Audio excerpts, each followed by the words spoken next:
Hey everybody, and welcome back to my channel. I'm SuperDuckboy, and today we're having another house build. And this time I switched it up and I did something that I already did like 6 years ago on this channel in the Sims 3 when I didn't narrate anything and it looked really awkward and sketchy and not designed at all.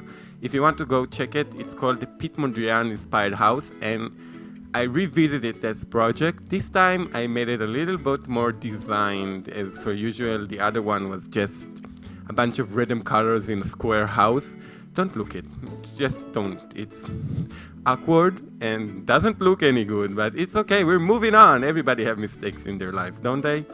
So, as you can see right now, we're just making the foundation of the house. I try to keep it against really squared because if you didn't know, Piet Mondrian was one of the not the founders, but inspired the movement of minimalism and Bauhaus, which was all about geometric stuff and like the red, the blue and yellow colors and everything minimalistic and simple. So I try to keep everything simple in this house, but yet give it my touch because I like simple stuff, but I also like to cram stuff also and clutter. And you're gonna see a lot of plants clutter because you can never have too many plants in the house. Am I right?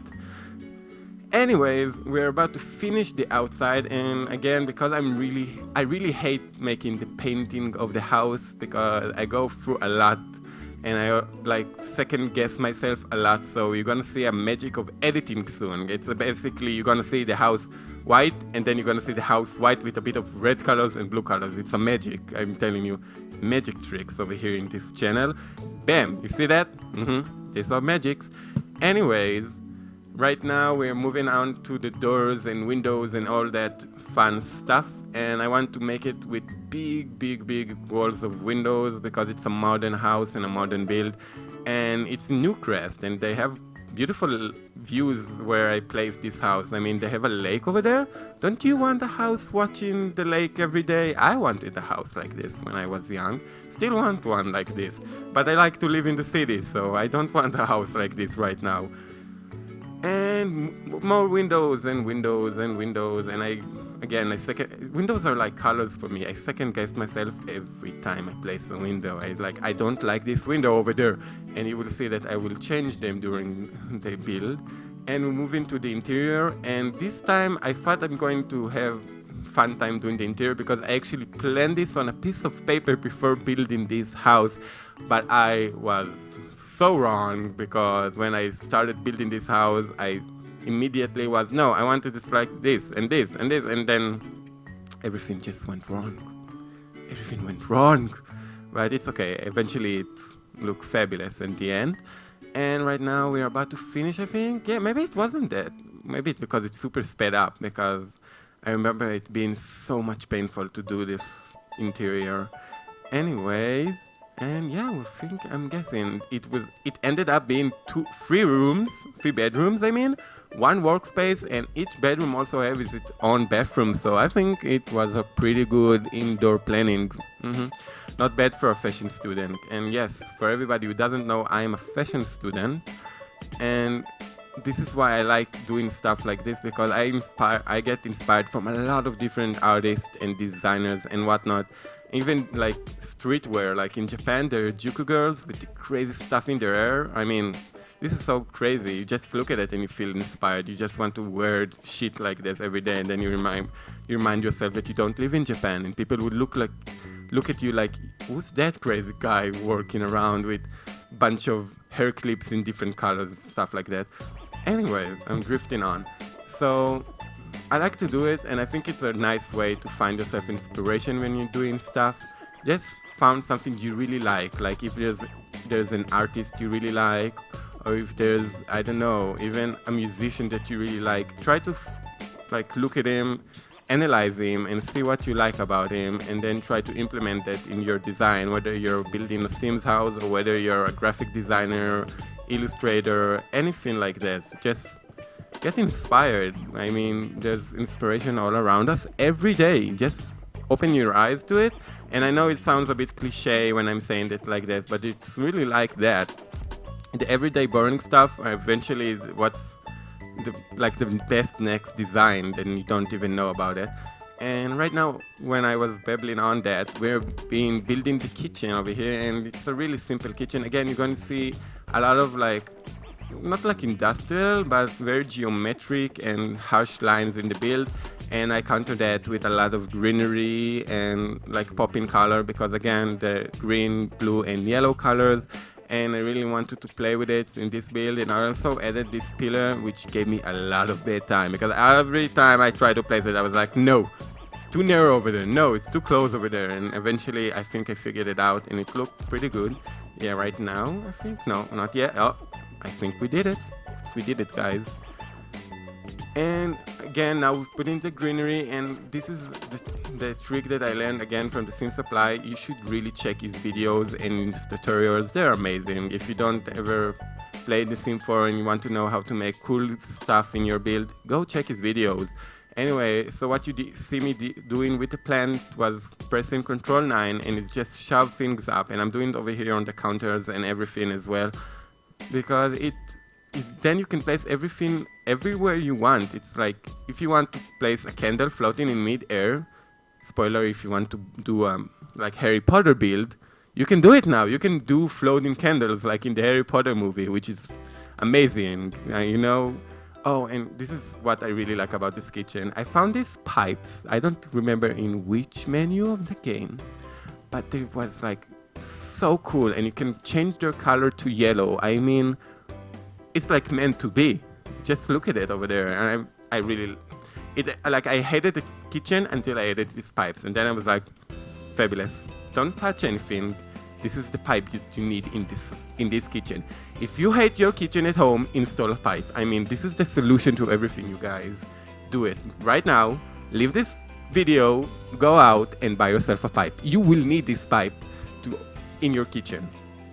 So after we figured out the pipe situation, we're going to the dining room, and I tried to mix and match the chairs, because I said to myself, well, if I did like the all modern and boring stuff, it will look nice, but it will be very, very boring. So I try to add character by taking different styles of modern designs and combining them together.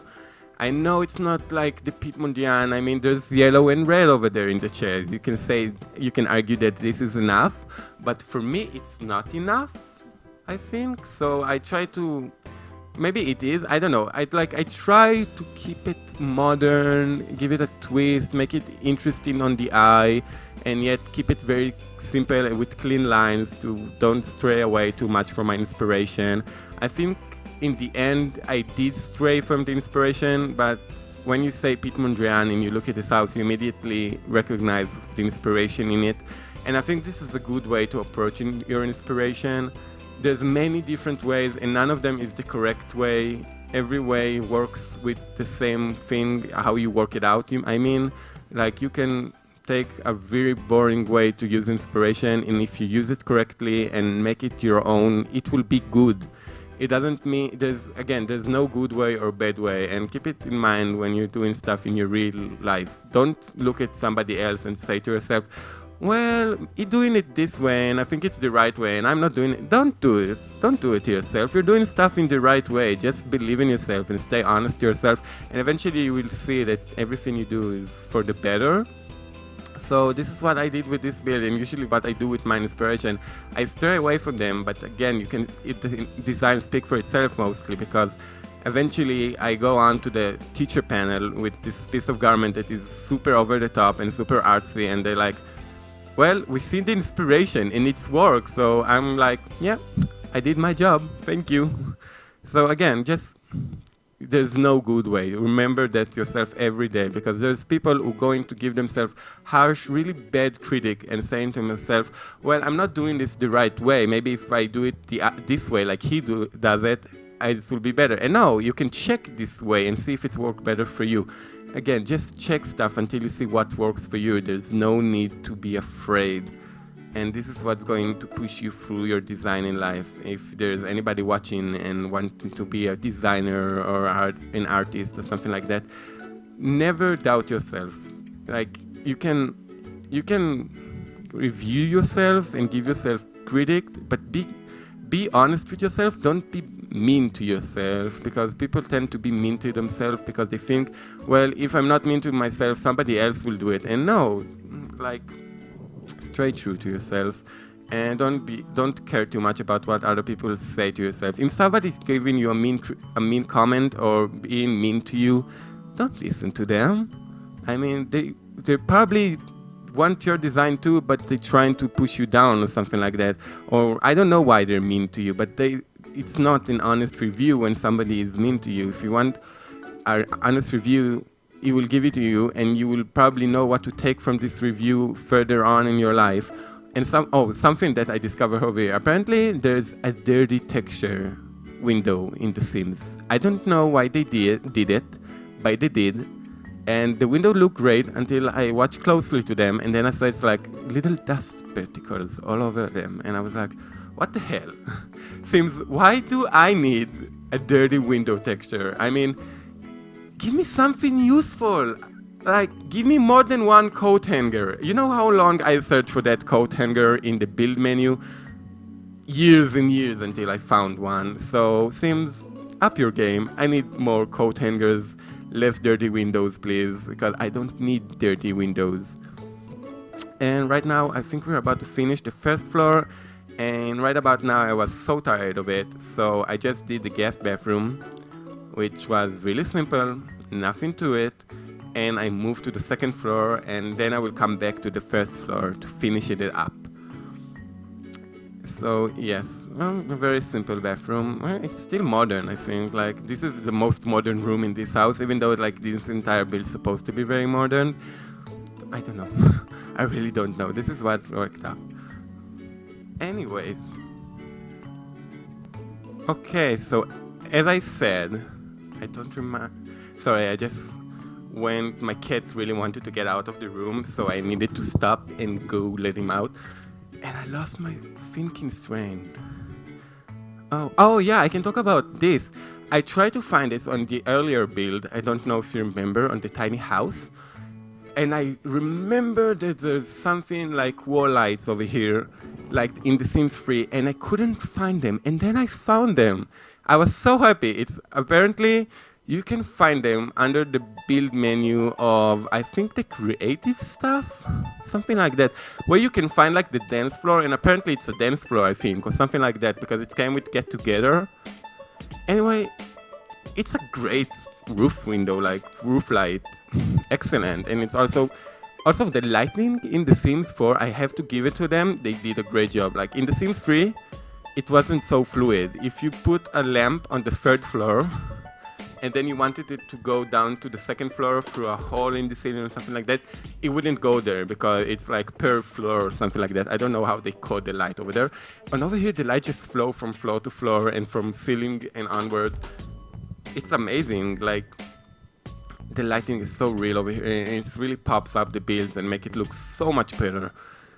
Like, I hated The Sims 4 in the start of everything because I need my color wheels from The Sims 3 to change everything up. I don't like preset colors. Like, I had enough of them in The Sims 2, thank you. In The Sims 4, I don't want them. But they have some good stuff in The Sims 4. I can give it to them. They did a good job. And you can make a drag queens in The Sims 4. Did you know that? Did you know that they added a patch that you can put a man in a dress and a beard? I mean, this is everything. Like, sign me up. I want this now. Thank you, Sims. Thank you for acknowledging queer people. Finally, a game that does it. Maybe there's another game. If there's another game that acknowledges queer people, please state it in the comment. I think it will be excellent to know about it. Because gaming world is pretty harsh when it comes to gay people. Even like queer people, it's a whole new level of. And if you don't believe me, if you don't know, there's a really good channel also on this YouTube thing that's called Game Theory. Really go check him out. It does theory about games and everything. And one of them was that gaming world hated gay people for the longest time. And it's starting to open up for them, as you know. But it really hated them. And it shows some example of how game designers use the gay people as like bad and evil characters in the game, and it's not supposed to be like that. They're not so bad. I mean, there's probably some bad gay people over there, but it's because he's a bad person, not because he's gay. Anyway, so if there's another game, I really like to know about it, because you can be queer, you could be gay, you can be whatever you not like. And I think like the Sims, like the creator Maxis themselves stated that the Sims themselves don't have any not sexual identity. I think they don't have any gender roles. They only have like the identity of male and female, and like when it's come to gender, they're whatever they want to be, which is excellent. I mean, good job, Maxis. Oh, and another part that I want to talk about is those wooden sticks that I found, like that go from floor to ceiling, and they come in all 3 different heights, so we can use it in any 3 different heights of floor of the like walls. And I just found them and I was like, this is like everything. This is what I needed for this build, and I eventually used them everywhere in the outside of this house. I repeat, everywhere. I just used them the entire house, all around, because they are so good. I mean, so good. Who wouldn't want those pillars all around their house? I would want them all around my house, even though I don't live in a house that you can put them all around it. But I will find a way. After I install the pipes in the kitchen, I will take those wooden pillars and find a way to stack them all around my house. Oh, and another nice thing that I found you can do with move objects is like, also in the Sims 4, you can actually sit on the bench at the end of the bed that I just stuck there, because it's an actual sitting sofa. I don't know what type of sitting arrangement they make over there. So I just stuck it with the move objects, so it looked like part of the bed, and that's why the furniture itself looked more custom made for this house and make it more luxurious and thrilling. I don't know. And right now, again, sitting area. I honestly, just from these 3 videos, watching me build them, I suddenly realized some stuff that I repeat myself. I always use this kind of chair, like the blue one, always. It's an amazing chair, don't you think? And I always do like sitting areas whenever I don't know what to do with my empty space in the house. And when I have an empty corner, I just shove a bunch of plants, like from high to the low one. And I mean, look at this. You can't argue that it doesn't look good. Plants just look good. I think I'm a plantaholic, sue me. Like, maybe I have a problem with too many plants, but I can deal with it. I'm a grown man. I can deal with it. And right now, I did another cute thing with a move object on sheet, and I put 2 tables together. Instead of like putting the table on the wall and stuck a computer on it, what people usually do in workspaces, I just stuck two tables back to back, and created like this dynamic work area where 2 Sims can work together and maybe have a chat or something like that. I think it's really add a nice touch to the house, because it makes the workroom more inviting, because 2 Sims can sit in it, and like when you sit, when you're working, you're not working alone. And again, a chair, because you can never have too many chairs. Maybe I should write a book and call it "You Can Never Have Too Many Chairs." And the cover of the book will be like a bunch of chairs stuck together in a pile, and like on the back of the book, it will be quoted, "When you have an empty space in your room, stack a chair on it." Because that's what you do with empty spaces in your room. And right now we're just zooming through all of the bathroom, and just this bathroom is unique. The other one was just like copy paste of each other.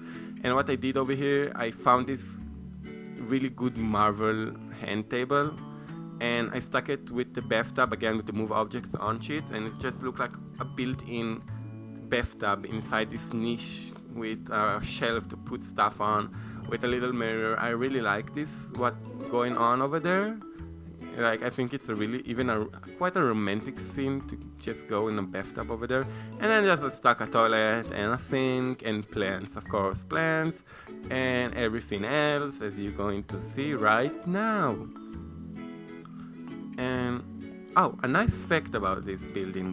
While I did this building, I listened to audiobook. By the way, not sponsored by Audible. I wish I was. Audible, if you want, I can sponsor you. Anyway, so I realized that if you're doing a long build, I mean, this build took around 4 hours from start to end, I think, or 3.5 hours, something like a really long time. And when you're doing a long time build, you usually want to do something, like hear something on the background. And when you do play music, so what happens when you play music, it's like suddenly you have a song that you don't like on this playlist, so suddenly the playlist ends and then you need to put a new playlist or something like that, and it's really frustrating and annoying. And when you hear to an audiobook, you just need to hear the audiobook, and you don't need to switch it up because they usually tends to be 5 hours long each, even more than this, and it's more than enough to finish a build. And yeah, it's just fun because it's like bedtime story. Somebody is reading you a book while you do what you like. And if you don't have money for Audible, by the way, you can find some audiobooks on YouTube themselves, people that recorded themselves reading a book and then uploaded it. And I think you can really support them and show them love because it's really hard to, like, I'm talking over here for about 21 minutes already and my throat is dry as a desert. And I just want to wrap it up already, but I'm sticking with you guys. And they read it for 5 hours. I'm probably not straight. Probably they have a break in the middle or something like that. But they do it, and I'm proud. Like, I'm just so like, how did they do it? I want to know. What kind of magic is this? How can you speak for 5 hours straight reading a book? I couldn't. Like, I don't know how they do it. Really, I don't. So again, it's a really nice pastime, and I almost heard the entire the first Harry Potter book, and Harry Potter is just a fabulous book. I mean, who doesn't like Harry Potter, the boy who lived and everything? It's a great book and a great series. So I really recommend it. I actually wanted, after hearing this, I wanted to build a modern witch house, a wizard house for the modern wizard who live in the middle of town. So we need to be like all the other muggles. They need to be so sophisticated and modern and doesn't go around with robe and stuff like that. But maybe you have a secret room to like do all this brewing and stuff like that, and you have like a little touches, like it's more eclectic than modern. You have like skulls and stuff like this on the shelves and whatnot. And like I showed that Maxis released the Vampire game pack, and it has so much like gothic inspired items, and it's like dead on it. So I'm thinking of buying it and just making you a modern wizard build, because who wouldn't like to be a modern wizard? I mean, I sure do. And right now I'm making like this niche with this bookcase that I really like. And I didn't find a shelf that was like the right size. So what I did, I found the same height of end table, but just a plank, and I just stuck it around to make it look like it's part of the shelving units, and it's all one big part. Because if you live in a house like that, you probably have the money to buy custom-made furniture. You don't like go to IKEA and buy stuff, because why would you? You have so much money. Look at your house you're living in. And right now I think we're about to finish the inside. Yeah, and I really like this interior because again it was modern, but yet again it was eclectic modern and really simple. And I stuck with this palette that usually most of the simmers will probably be afraid of, that is like, you know, like red, blue and yellow, which why the screen spells so fast? What did I do in this game? I don't. Sorry for your eyes. Okay, I didn't mean it to be like this. What's going on? Anyways, wait. Let me check it. Is it the problem with the editing software? I don't know. Anyways, probably it's no problem with the editing, so like, I don't know. If you don't see it, my screen right now spazzes like a lot. It just like jumps all over the place. But I don't know it's because how I recorded the scenes or because the file is too heavy. I don't know. tell you what, if it's just right now because I'm narrating this video, it might be because of it. And then you have a funny talk of me just trying to figure out what's going on my screen. And if it's not part of it, you won't probably hear this part. So if you're hearing this, congratulations, you just heard me trying to figure out what is wrong with my computer, which I don't know actually. And we're in the garden.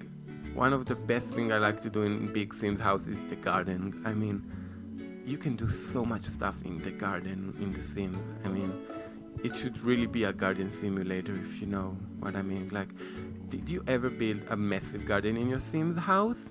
So cool. I mean, oh, and I did like this balcony, and I like to do the lines from the work of Piet Mondrian, and it looked really cool. I think it looked really nice, if you ask me. Like, I like it. And then again, uses those really nice wood pillars because they are the life themselves.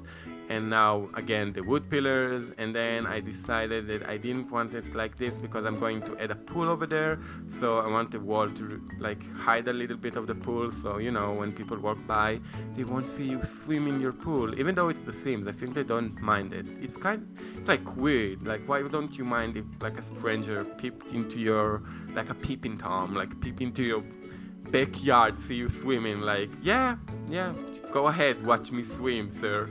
Like, I don't know. These things are weird sometimes. But could they code it that they would be like shamed that somebody watches them swim? Maybe they could, and they just didn't want to do it. So, and again, a fountain, because fountains are so good. And right now, yeah, this is the swimming pool. And now I promised myself I'm gonna do a clean and organized garden, and then I just was like, trees! Oh my god, I need so many trees. And yes, this is what you see right now. So many trees and so many bushes that go with those trees, because I wanted to be bushy and tree like. Yeah. So I like throw a bunch of plants, and then I throw a bunch more plants. And I was like, bunch more plants. And then I added the lights, because lights are everything. Lights, like I said, the lights in the Sims 4 are just amazing. I don't know how they did it, but it just looks so good and so flowy, and the lighting in the Sims. And then I did like a cute barbecue area where they can cook and have a meal, because if you have a garden like that, wouldn't you want to go cook and have a meal and sit in it? Yeah, you probably would. And again, mixed and matched the chairs, a nice touch when you're doing a dining area. And added some lamps and added some chairs, because again, chairs are everything. And why wouldn't you want chairs? And then I said to myself, well, if it's like an art-inspired house, why won't I throw some statues all around the garden? And that's what I did. I hid some statues inside the bushes to pop them out of the bushes, and then they look so good. And now we're doing another sitting area by the pool, so you can like chillax while you watch the pool or something like that. And again, more statues, and again a meditation area. Yes, I really like the meditation area in The Sims. It's funny to see them meditate, and I think it's a nice addition. If you don't know, it's from the spa game pack, I think. There's a spa one. You can Sims go out and just get spa treatment. Maybe I should do a spa build, like 1 year later or more than everybody else. Like, I'm late to these Sims games, but I'm sure not bad at it, I think. I don't know. So we are about to finish it up. Yes, so I'm going to leave you with some photos of this build, and have a lovely day. And if you like this build, don't forget to leave a like, subscribe, and stay tuned for more. Goodbye, everybody.